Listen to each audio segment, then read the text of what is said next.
sebelum dimulai acara ini, baiklah kami mulai saja untuk mempersingkat waktu. Acara dimulai dengan ucapan Bismillahirrahmanirrahim.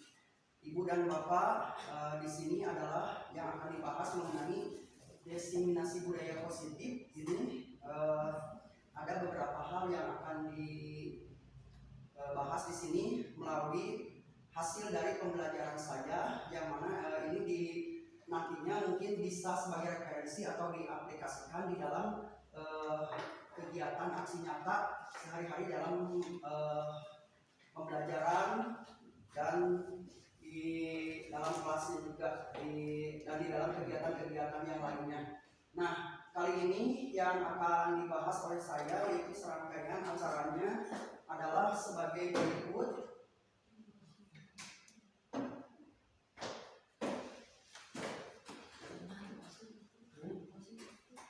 Ini perkenalkan nama dari fasilitator saya, Ibu Yuni Solihat dari SDN Kampung Sari, dan ini adalah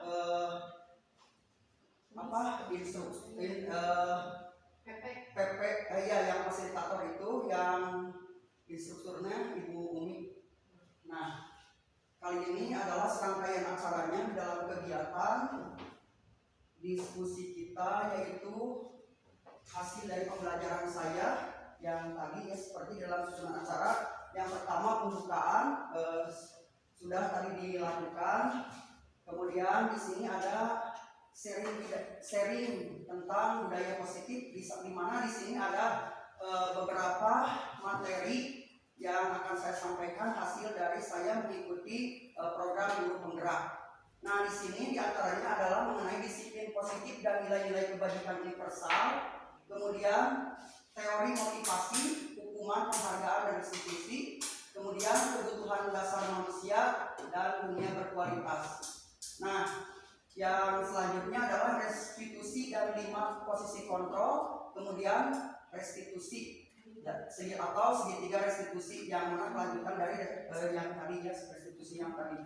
Setelah ini mungkin Ibu dan Bapak di setiap kesempatan insya Allah diberikan untuk kesempatan bertanya atau mengajukan pendapat. Nah, kemudian kegiatan ini akan diakhiri dengan penutup dan doa. Baiklah, kita mulai saja pada materi yang pertama ya. Di sini ada disiplin positif dan nilai-nilai kebajikan universal. Nah, Ibu Bapak, sebelumnya kan kita sering kali mendengar kata disiplin, tapi pengertian disiplin itu mungkin kita identiknya dengan apa? Coba Ibu Bapak, menurut Ibu Bapak pengertian disiplin positif apa? Disiplin apa?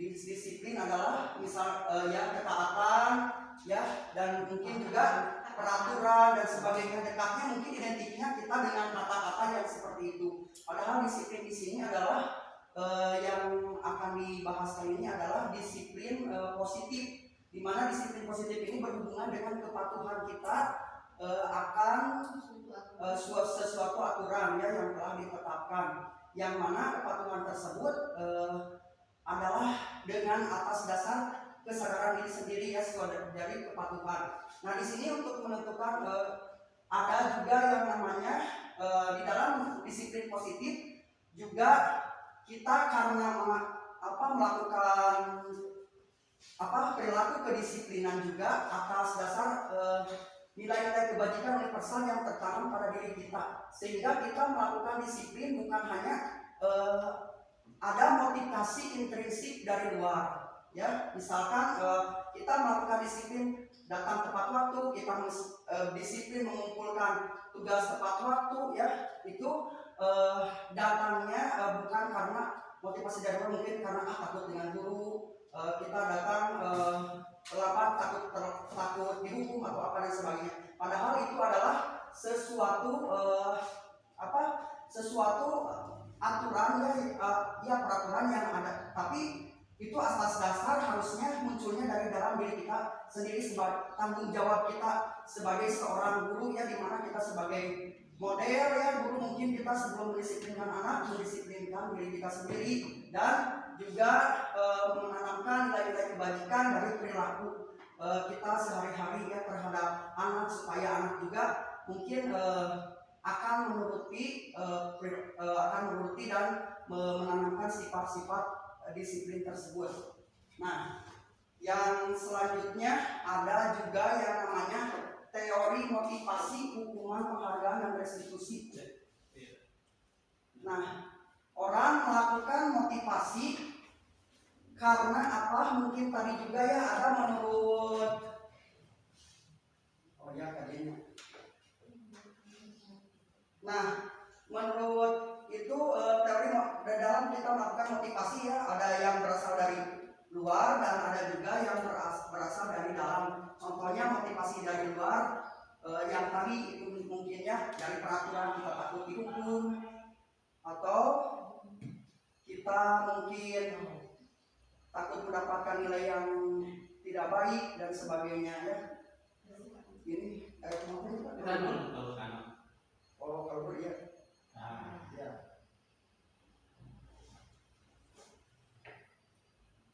Nah, ini disiplin yang tadi berdasarkan nilai-nilai kebajikan universal menurut konteks pendidikan Ki Hajar Dewantara yang menyatakan bahwa kemerdekaan untuk bahwa Ki Hajar Dewantara untuk mencapai kemerdekaan atau dalam konteks pendidikan saat ini untuk menciptakan murid yang merdeka, yang utama adalah harus disiplin yang kuat. Disiplin yang dimaksud adalah disiplin diri yang memiliki motivasi internal, tidak hanya memiliki motivasi dari, maka kita diperlukan pihak lain kalau tidak mendisiplinkan kita guru tentunya untuk mengarahkan anak untuk memotivasi dari eksternal, dari luarnya, bukan dari karena datangnya mungkin anak karena perilakunya yang berbeda. Maka tugas kita sebagai seorang guru untuk menanamkan sikap-sikap kedisiplinan. Nah, ini Ibu di dalam kita sehari-hari untuk mendisiplinkan anak ya, mungkin ada sebuah peraturan atau juga karena anak ya mungkin tidak menutup kemungkinan, karena setiap manusia mungkin ada kekurangan dan kelebihannya. Mungkin anak melakukan kesalahan atau apa dan sebagainya. Di sini ada selain teori motivasi tadi juga ada hukuman ya terhadap anak. Hukuman dari yang dilakukan oleh guru terhadap anak juga mungkin kurang baik, karena dengan menghukum identik hukuman itu dengan kata-kata yang keras atau apa dan sebagainya, karena tidak sesuai dengan apa yang diinginkan oleh kita. Anak seharusnya patuh, seharusnya mengerjakan tugas atau apa dan sebagainya. Kita mungkin berkata kasar atau apa dan sebagainya, atau anak disuruh melakukan apa kegiatan yang tidak mendidik terjadi secara tiba-tiba pada anak. Nah, dari hukuman tersebut bisa berdampak anak karena guru itu padahal misalkan seperti ini atau apa dan sebagainya, nggak mau atau apa dan sebagainya dalam belajar. Kemudian anak juga selain tidak mau, anak juga bisa menyimpan rasa benci atau takut ya kepada guru karena menghukum seperti itu. Padahal kita tujuannya di sini untuk melakukan pembelajaran kepada anak, untuk memberikan pendidikan kepada anak, maka tidak boleh ada kesan-kesan kata yang melakukan seperti itu seharusnya identiknya. Nah, jadi menghukum itu juga intinya bisa ada ke sisi kelemahannya. Jadi kurang tepat tindakan penghukuman yang dilakukan. Nah, ini ada teori penghargaan dan restitusi. Kemudian untuk mendisiplinkan anak ya, kita melakukan semacam penghargaan atau apa dan sebagainya untuk memotivasi anak supaya anak melakukan sesuatu yang semangat belajar atau apa dan sebagainya. Itu mungkin motivasinya dari luar. Nah, ini teori motivasi, hukuman, dan penghargaan. Ini ada kasus dari seorang ibu guru tentang kebanggaan. Nah, Ibu Anas adalah guru kelas 2 SD. Dia mendapatkan masalah murid-muridnya tidak bisa tertib di depan pintu kelas dan selalu berebutan masuk ke dalam kelas setelah jam istirahat usai. Ini tentunya sangat mengganggu posisi pembelajaran di mana kelas tidak dapat mulai tepat waktu. Jadi karena anak misalkan berebut bangkunya atau apa dan sebagainya, kita juga yang melihatnya, oh kenapa anak-anak kayak gini, kita takut celaka atau apa, ya otomatis sebelum mulai belajar kita memberikan pengarahan dulu pada anak. Kadang-kadang sering menyita waktu yang tentunya anak misalkan mulai jam 7 pas bel berbunyi dimulai dengan berdoa dengan kegiatan belajar, jadi kegiatan belajarnya keganggu, jadi karena membahas dulu hal-hal yang seperti itu. Nah, ini Ibu Anas yang selanjutnya ya, yang itu setelah jam istirahat usai kembali lagi ke sana. Ini tentunya sangat mengganggu pada proses pembelajaran di mana kelas tidak dapat dimulai tepat waktu.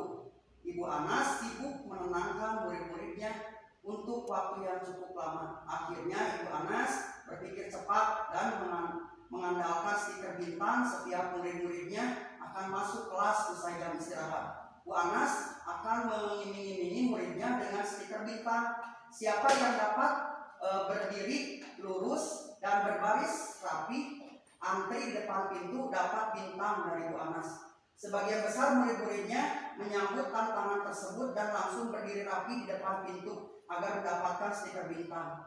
Hal ini terus dilakukan Bu Anas selama beberapa minggu. Karena cukup berhasil membuat murid-muridnya berdiri rapi di depan pintu, sampai pada suatu saat Bu Anas sakit dan terpaksa digantikan Pak Heru. Pak Heru tidak mengetahui tentang stiker bintang dan benar saja pada saat mau masuk ke kelas usai jam istirahat, murid-murid kelas 2 kembali rebutan masuk kelas. Apa yang terjadi? Nah, ini mengapa? Mungkin dari pembahasan di sini Ibu Bapak ada yang memberikan tanggapan mengenai kasus ini? Ya, tanggapan. Ya. Di sini terlihat tidak ada komunikasi antara Bu Anas dengan guru yang menggantikannya, sehingga apa yang dilakukan oleh Bu Anas tidak berkesinambungan. Ada stagnasi antara kebiasaan yang dilakukan oleh Bu Anas dan dengan guru pengganti. Seharusnya Bu Anas ada komunikasi dengan guru pengganti, sehingga kita tidak menyalahkan tindakan yang dilakukan oleh Bu Anas. Anak-anak saat Bu Anas tidak ada, anak-anak kembali seperti semula. Hal ini bukan diakibatkan karena tindakan Bu Anas yang salah, tetapi karena komunikasi antara Bu Anas dan guru pengganti tidak nyambung, sehingga tindakan yang dilakukan Bu Anas saat Bu Anas tidak hadir menjadi stagnan atau mandek di sana. Ini harus ada komunikasi. Begitupun dalam praktik kita di lapangan, tugas yang kita berikan kepada anak, kalau tidak ada komunikasi saat kita tidak masuk ke dalam kelas, tentu saja akan menimbulkan kegaduhan, sebab tidak ada kejelasan antara guru yang satu dengan yang lainnya. Itu. Jadi bukan karena tindakan Bu Anas yang salah, tapi tidak ada komunikasi sehingga tidak berkesinambungan teori yang dilakukan oleh Bu Anas dengan guru pengganti. Itu saja. Ya, terima kasih atas tanggapannya. Mungkin ibu dari ibunya, Ibu Guru, ada yang memberikan tanggapan mengenai kasus yang dilakukan oleh Ibu Anas. Sudah pas sama sebenarnya apa yang dikatakan oleh Bapak dan tadi, ini hanya karena komunikasi saja. Ya. Komunikasi. Ya, terima kasih ya. Nah, ini mungkin kasusnya tadi ya. Jadi disiplin budaya positif ini tidak hanya mengacu kepada hal-hal yang seperti itu, maka sebagian dari tindak lanjut ini adalah sebelumnya kita melakukan untuk melakukan budaya positif perlu juga ada koordinasi dengan guru yang lain ya. Tapi kan ini adalah metode yang dilakukan Ibu Anas ya, seperti itu ya. Mungkin ini saya menyarankan seperti ini, saya berbicara seperti ini mungkin tidak selalu ya, karena ini mungkin pendapat dari masing-masing. Oh ya, dari masing-masing kita melakukannya gimana. Tetapi mungkin karena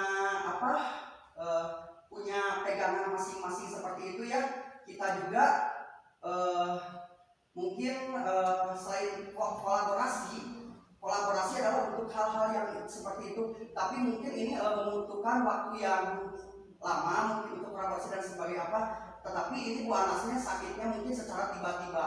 Jadi hal yang dilakukan oleh Ibu Anas juga sebetulnya ada sisi baiknya, ada sisi kelemahannya. Jadi di dalam pemberian penghargaan di sini tidak bertahan lama, seharusnya mungkin ada cara-cara yang lain yang memotivasi anak supaya anak tersebut tidak bergantung kepada hadiah seperti itu, ya, tidak tergantung selalu bergantung kepada penghargaan.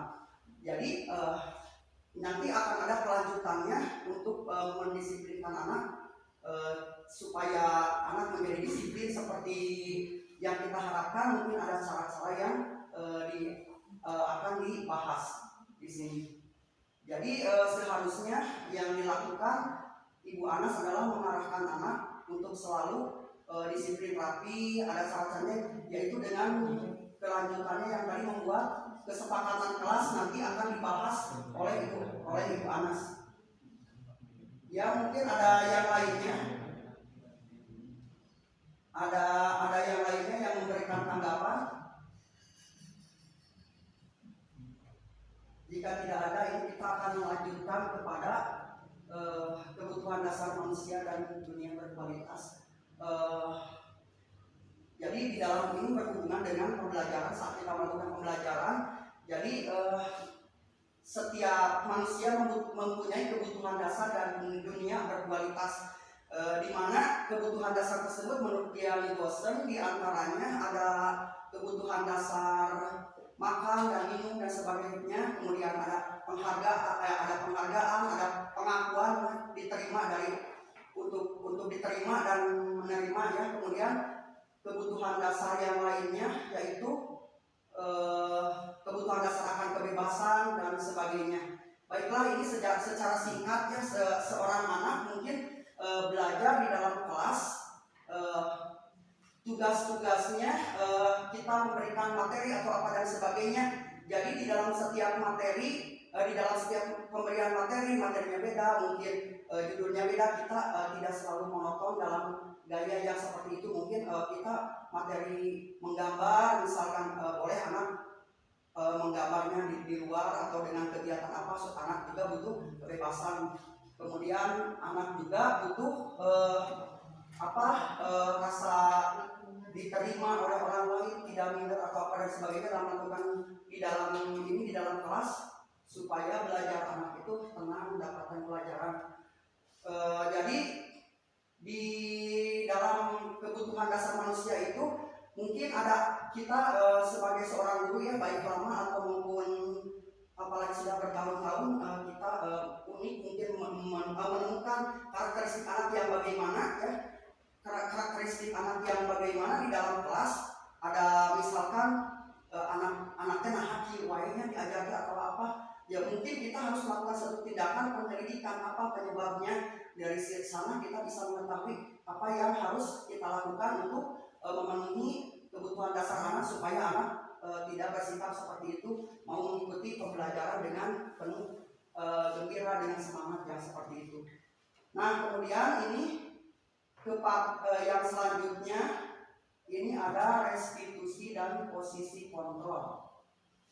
Restitusi dan posisi kontrol nanti akan dibahas di yang itu, ya. Yang ini sekarang kita ada 5 posisi kontrol yang sering kita lakukan, ya. Mungkin ibu bapak posisi kontrolnya di mana, atau sudah melakukan hal yang mana, seperti apa. Mungkin ada yang sudah tepat atau di apa yang harus ditingkatkan, apa yang sudah dilakukan. Ini saya juga sangat materinya sangat luar biasa sekali, ya, bagi saya, di mana ternyata yang saya lakukan di dalam pembelajaran itu banyak yang harus dibenahi. Dari dulu juga, dari pas waktu pertama, ini kan seperti ini seharusnya kita mengajarkan seperti ini, yang saya lakukan ini seperti apa.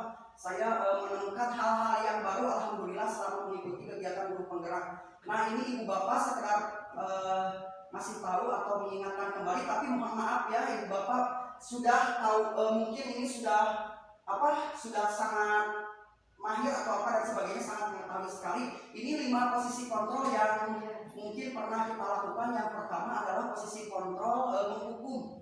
Posisi kontrol menghukum, kemudian ada posisi kontrol sebagai teman, ada juga posisi kontrol sebagai manajer, ada juga posisi kontrol sebagai pemantau, dan sebagainya. Yang satu lagi itu posisi kontrol Nah, kita bahas satu-satu dulu.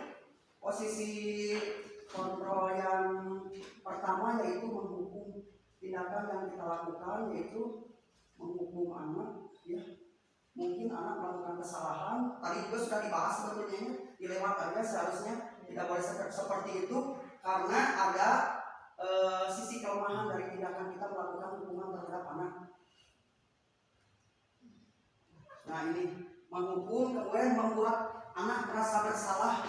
Anak tujuannya kesini adalah untuk sekolah, untuk mendapatkan pendidikan. Anak melakukan kesalahan mungkin sesuatu hal yang wajar saja karena usia atau dan sebagainya, ya, kita juga manusia, tapi kita untuk selalu mengingatkan kepada anak supaya anak menjadi anak yang disiplin, anak yang baik. Nah, ini membuat merasa bersalah. Mungkin ada yang bisa ngasih contoh atau dan sebagainya. Posisi kontrol dalam membuat merasa bersalah, hukuman 5 posisi kontrol ini.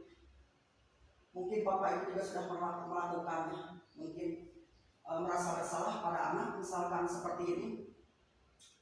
Kamu ini kenapa belajar di kelas, ya, tugas-tugasnya lambat atau dan sebagainya, nilai kamu kecil, waktu kamu Bapak memberikan materi tidak mendengar, mungkin kamu tidak fokus pikirannya. Kamu ini gimana?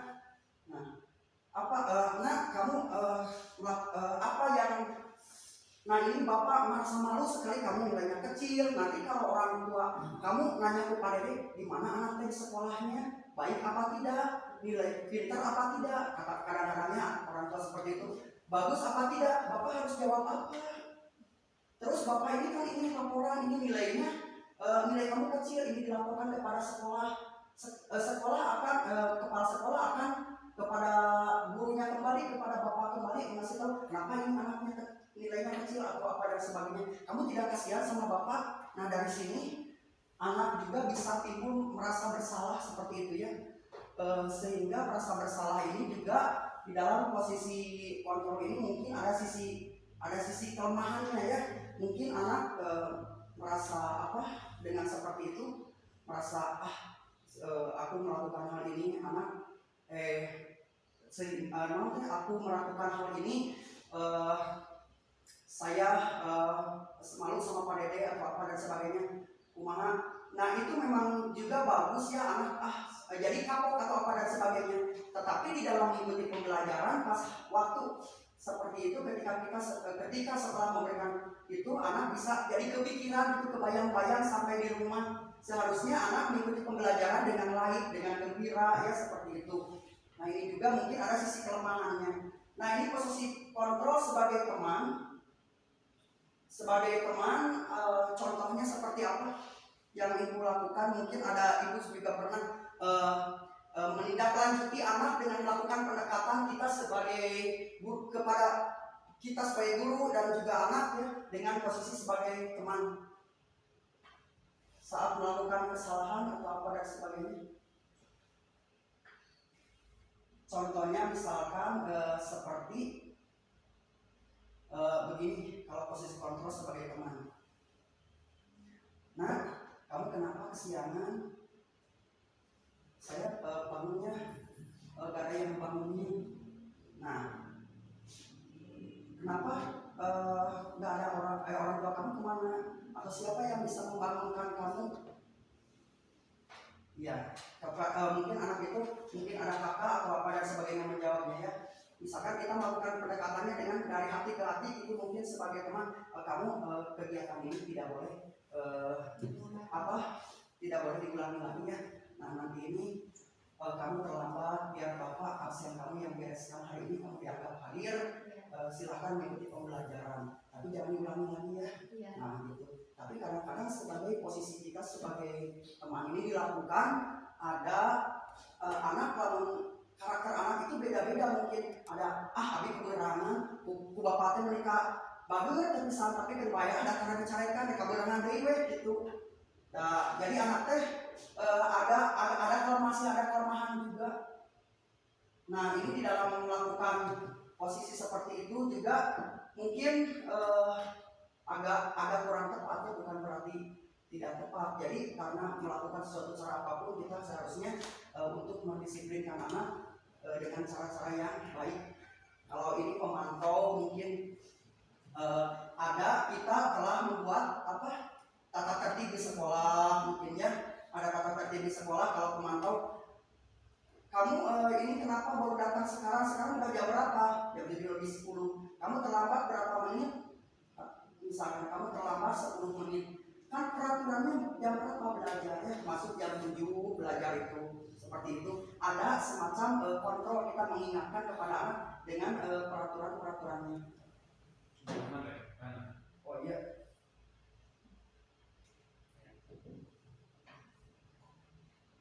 Nah ini.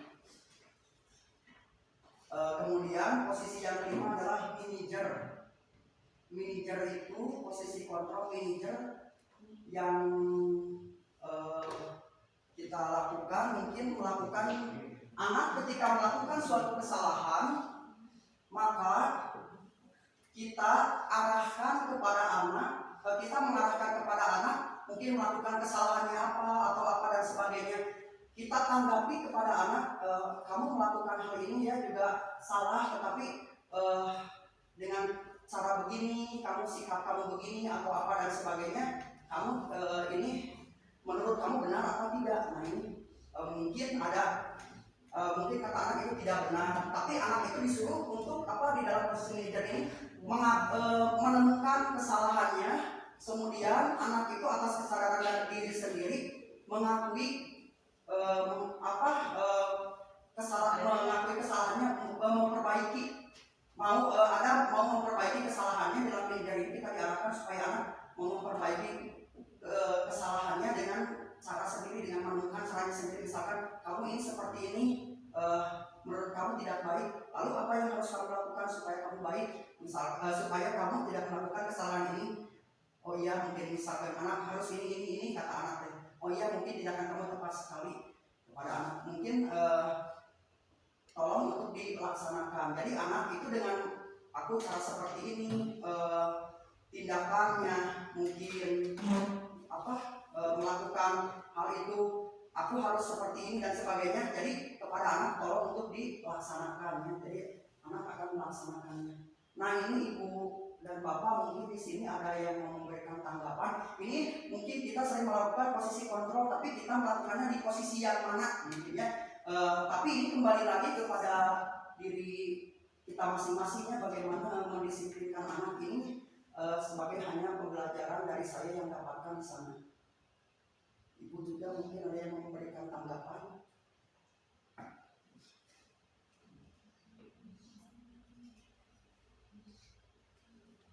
Kalau tidak ada, kita akan lanjutkan ke yang selanjutnya, yaitu dengan yang terakhir adalah melakukan segitiga restitusi. Contoh segitiga restitusi ini juga sebetulnya ada ibu bapak di sini ya. Jadi nanti jadi ada 3 tindakan, namanya juga segitiga restitusi. Yang pertama menstabilkan identitas, kemudian validasi tindakan yang salah, kemudian menanyakan keyakinan. Nah ini itu contoh-contohnya. Ini seperti itu. Jika kita menemukan kasus terhadap anak, seharusnya mungkin idealnya kita melakukan posisi segitiga restitusi dalam mengeksekusi anak ya. Tetapi anak dalam kita mengeksekusi anak itu seharusnya mungkin anak yang lain di dalam segitiga restitusi ini tidak boleh mengetahuinya, supaya anak itu tahu si Eta tadi anak kita di situ di papatahan ke guru karena melakukan kesalahan ini dan sebagainya. Jadi kita tidak boleh membuat merasa malu kepada anak.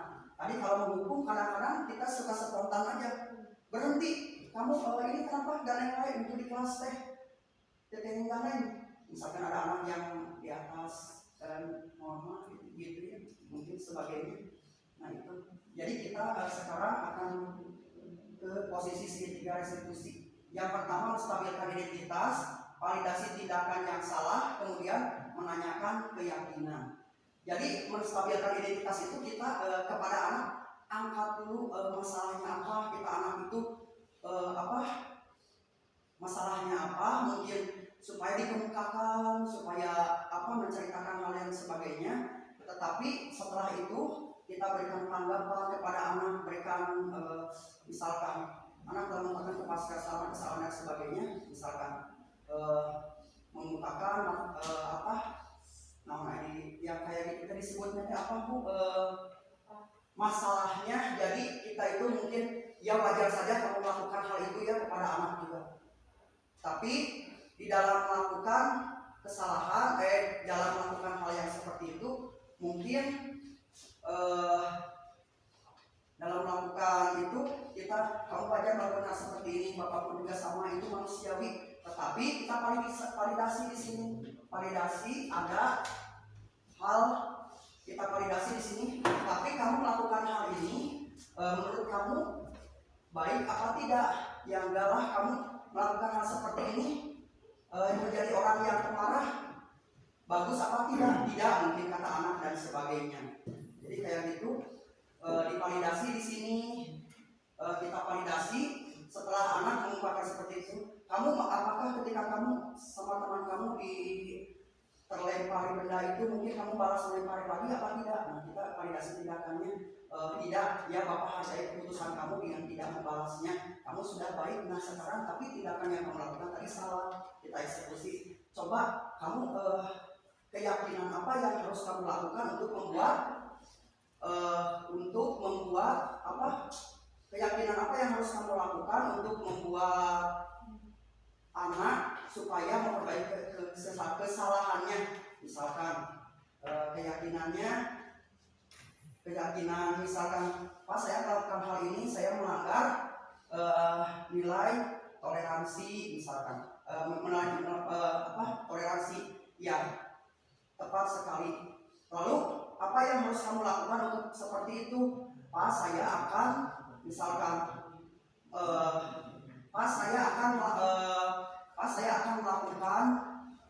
saya tidak akan melakukan lagi seperti itu kepada teman dan akan memberikan kesempatan kepada teman misalkan untuk duduk atau apa dan sebagainya. Saya tidak akan egois lagi.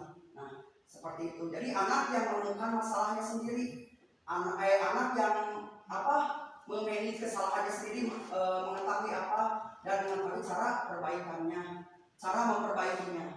Nah, dari sini apabila dipraktekkan kita akan dapat manfaatnya kepada anak, mungkin juga akan berakibat. Jadi anak setelah melakukan kesalahan ini diharapkan bisa mengontrol emosinya, tidak melakukan hal-hal yang seperti itu lagi.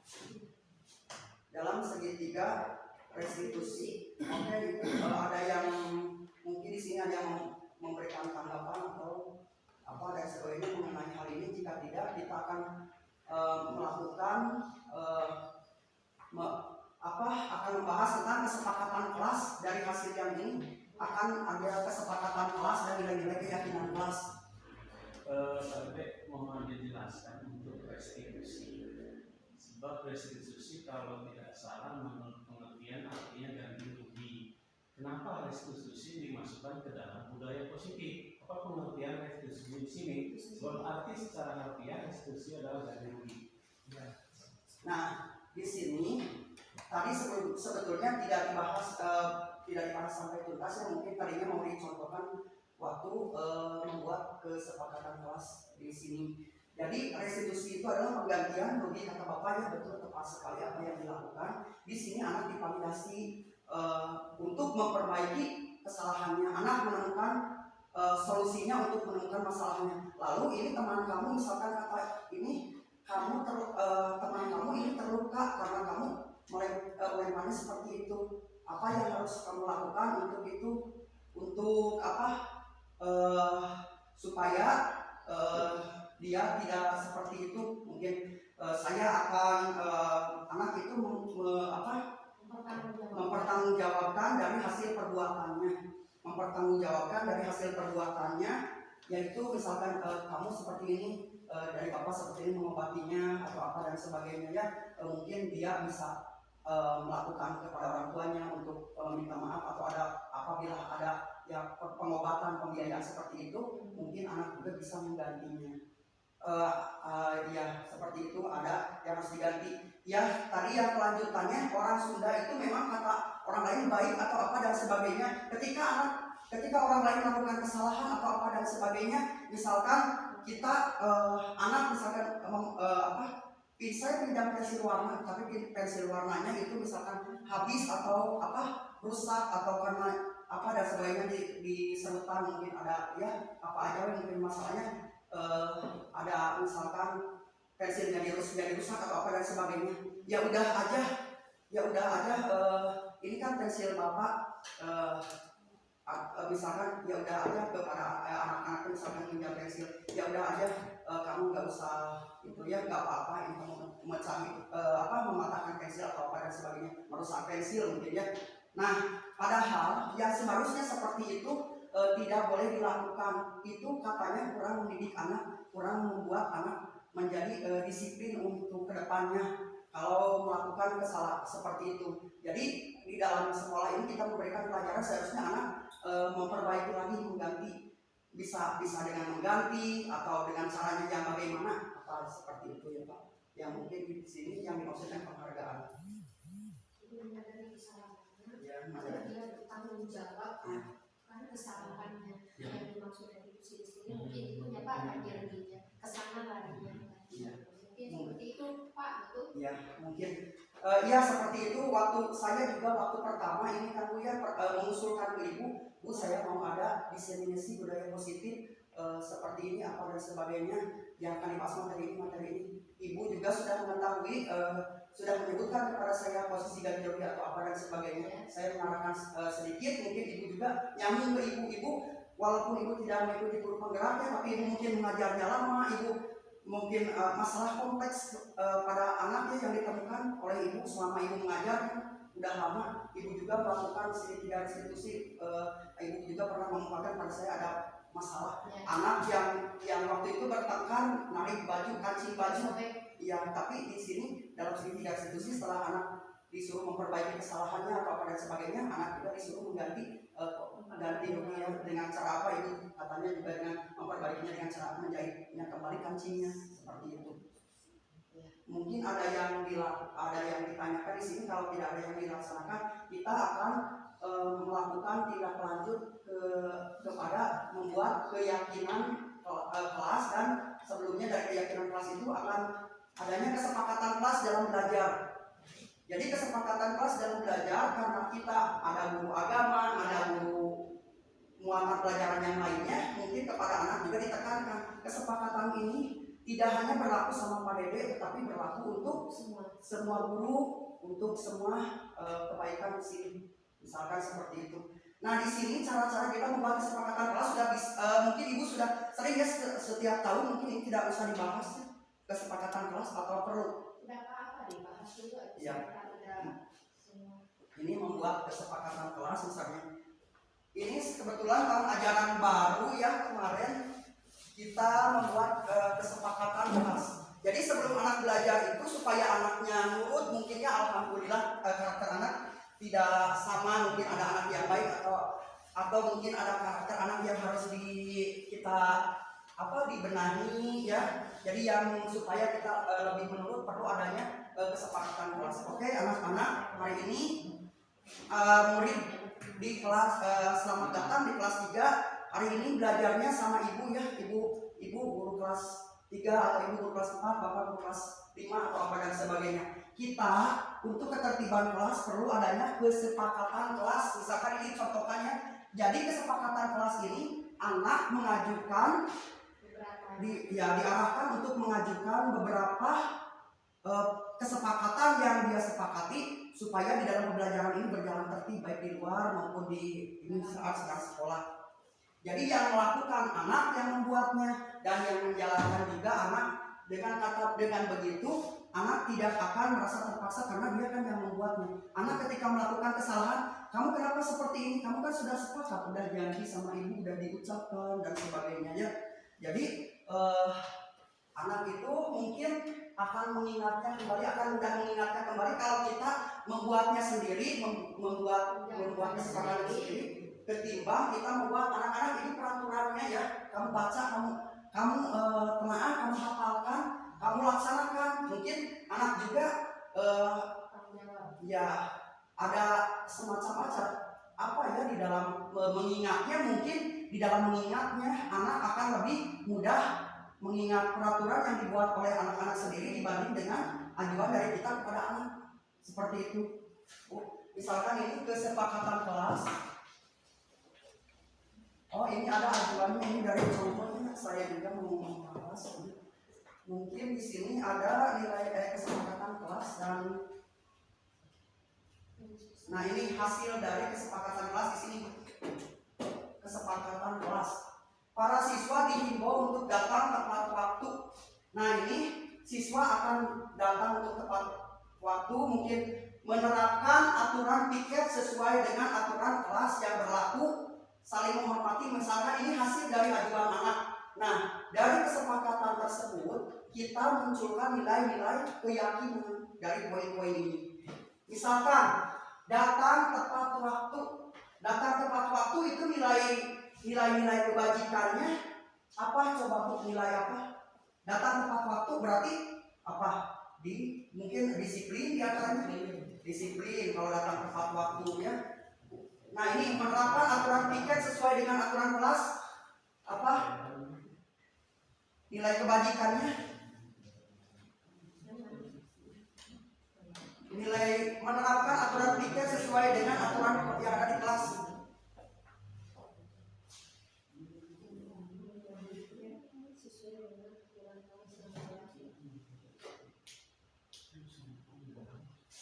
Nah ini nilai-nilai kebajikannya mungkin juga disiplin juga, mungkin toleransi ya, toleransi. Nah ini misalkan kesepakatan nilai-nilai dari kesepakatan poin 1 nilainya disiplin. Disiplin. Dari poin yang kedua nilai disiplin juga ada ya, kemudian dari melaksanakan piket. Kemudian ada juga selain disiplin apa tadi teh? Toleransi. Toleransi di dalam piket. Misalkan ada teman yang sakit atau apa dan sebagainya, kita tidak usah menunggu teman yang sedang sakit, yang datang agak lambat dari kita. Mungkin saya ini mengerjakan piket, ada 2 orang yang belum hadir, ini teman saya. Misalkan saya sisakan aja sedikit buat teman saya. Nah mungkin seperti itu. Pas waktu masuk kelas ternyata dia tidak hadir, tidak sekolah. Jadi kan ini kelas jadi bersih seperti itu. Kalau seperti itu jadi kan tidak nyaman kita belajarnya atau apa dan sebagainya. Maka kita mungkin memberikan penekanan kepada anak atau apa dan sebagainya. Tapi dari sini kita munculkan keyakinan di sini, toleransi ya kepada teman yang mungkin datangnya agak lambat, kita selesaikan saja. Tidak usah merasa aku mau bagian lebih banyak sih, itu mau bagian biasa lebih. Jadi anaknya sekarang kesan yang seperti itu harus ada nilai keyakinan yang namanya mungkin toleransi atau dan sebagainya. Nah ini ada saling menghormati, menghargai dan membantu antar siswa. Nilai-nilai keyakinannya apa? Nilai keyakinan yang ada di sini. Saling menghormati, menghargai. Nilai-nilai keyakinannya kalau kita saling menghormati, upami orang di kelas, ya mungkin maaf ya. Kalau anak-anak